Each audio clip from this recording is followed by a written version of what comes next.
Strong Poison by Dorothy L. Sayers. Narrated by Ian Carmichael. Chapter 1. There were crimson roses on the bench. They looked like splashes of blood. The judge was an old man, so old he seemed to have outlived time and change and death. His parrot face and parrot voice were dry like his old, heavily veined hands. His scarlet robe clashed harsh with the crimson of the roses. He had sat for 3 days in the stuffy court, but he showed no sign of fatigue. He did not look at the prisoner as he gathered his notes into a neat sheaf and turned to address the jury, but the prisoner looked at him. Her eyes, like dark smudges under the heavy, square brows, seemed equally without fear and without hope. They waited. Members of the jury.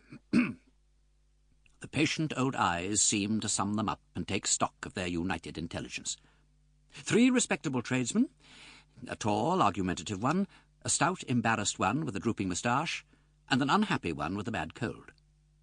A director of a large company, anxious not to waste valuable time, a publican, incongruously cheerful, 2 youngish men of the artisan class, a nondescript elderly man of educated appearance who might have been anything, an artist with a red beard disguising a weak chin, 3 women, an elderly spinster, a stout, capable woman who kept a sweet shop, and a harassed wife and mother whose thoughts seemed to be continually straying to her abandoned hearth. Members of the jury, you have listened with great patience and attention to the evidence in this very distressing case, and it is now my duty to sum up the facts and arguments which have been put before you by the learned Attorney General and by the learned counsel for the defence, and put them in order as clearly as possible, so as to help you in forming your decision. But first of all, perhaps I ought to say a few words with regard to that decision itself. You know, I am sure, that it is a great principle of English law that every accused person is held to be innocent unless and until he is proved otherwise. It is not necessary for him or her to prove innocence.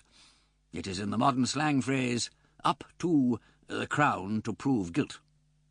And unless you are quite satisfied that the Crown has done this beyond all reasonable doubt, it is your duty to return a verdict of not guilty. Now, that does not necessarily mean that the prisoner has established her innocence by proof. It simply means that the Crown has failed to produce in your minds an undoubted Sample complete. Ready to continue?